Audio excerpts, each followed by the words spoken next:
Nigel Farage wants to be Prime Minister. He said it again this week. The May elections are the dress rehearsal. The general election is his goal. The man who would lead Britain, run the government and make all the big calls. And yet he can't stop his own candidates lying on leaflets. Now, I know I'm very aware that this channel is turning into the I Hate Farage channel, and I am very sorry about that. There was a Kemi Badenoch video in the works, and I was going to put it out today, but he keeps popping up and saying ridiculous things like this, and I can't ignore it. So I'll try and get that one done for later. If not, it'll be out tomorrow. We're not North Korea.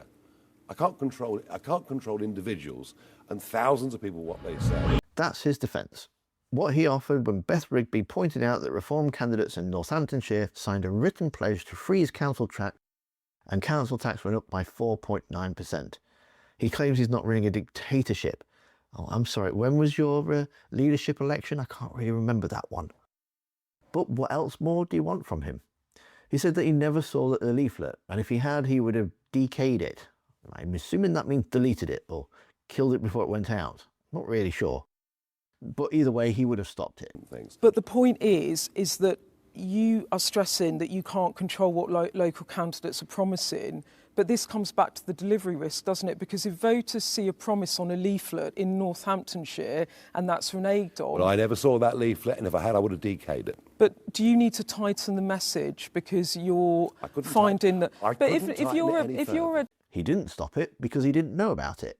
And this is a man you want to hand him the keys to number 10. I spoke to all the local media, he said. I did everything that I could possibly to make the message very clear. And yet here are his candidates in writing promising the opposite of that message. The Farage answer is essentially, people say things. Thousands of people, I can't be everywhere. There were promises made by candidates across multiple areas to freeze or cut council tax during last year's elections. And some of them have been reneged on. Well, Northamptonshire candidates signed a letter pledging a freeze, and council tax in that council's gone up 4.99%. As leader of the party, but when you put up thousands of candidates, individuals or groups may say different. If you're a voter in Northamptonshire, you're going to be annoyed, aren't you? Because you were promised one thing, you voted for candidates, and your council tax has gone up. I spoke to all the local media.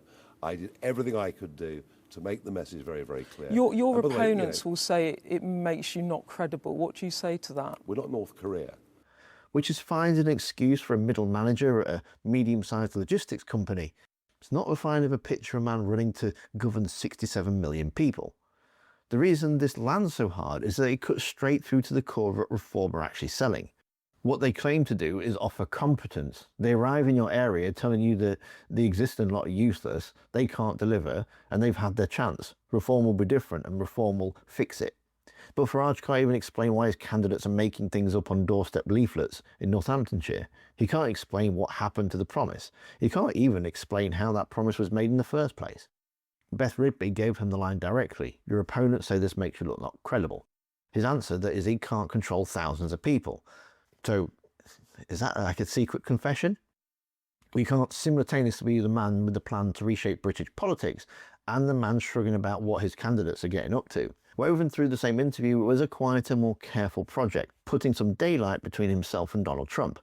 For years, the Farage pitch included that Trump relationship was a feature, not a bug. The gold lift photo, the Mar-a-Lago appearances, the implication that Farage walked into a room and Washington paid attention. The message was that I've got access that you can't buy, elect me, and we can't go wrong. Trump has now launched military strikes in Iran, posted an AI-generated image of himself as Jesus Christ, and is rattling financial markets in a way that's currently making a lot of British voters very nervous. Suddenly, that asset needs reframing. America first, not Trump first. That's the new formulation. Our relationship with America is absolutely crucial. So, for me, in terms of international relationships, it's America first, not Trump first. The reason I'm asking is obviously you have been close to Trump. It was long seen as an asset. You used it as an asset, that you had a close relationship with our closest ally. Is he now becoming a liability for you? Well, the Iran war has opened a whole load of questions. That means America first, not Trump first. That's the new formulation. What it means in practice is that he's not defending the Jesus image, he's not defending the Iran strikes, and definitely not criticising the man, just America. The abstract concept. not the person actually running it and doing the things that he apparently can't explain. When Rigby asked whether he's surprised by the Jesus image, Farage says, well, I'm not surprised what Trump does. The man has spent years presenting as a visionary leader whose judgment he endorsed, whose campaigns he stumped for, and his genuine, honest assessment that nothing the man does surprises him anymore. He's describing someone whose behaviour has become entirely unpredictable, and he's saying it like it is a compliment. You know, the man who instinctively was always against all these foreign wars is now engaged in one. The reasons, I don't know. If it is to make sure that Iran doesn't have a nuclear weapon, then that is a very worthwhile aim. What worries me is what's the end game. Trump shared an AI-generated image of himself as Jesus Christ, which has deeply upset many Christians. I was quite shocked by it. Were you? It's not something I do.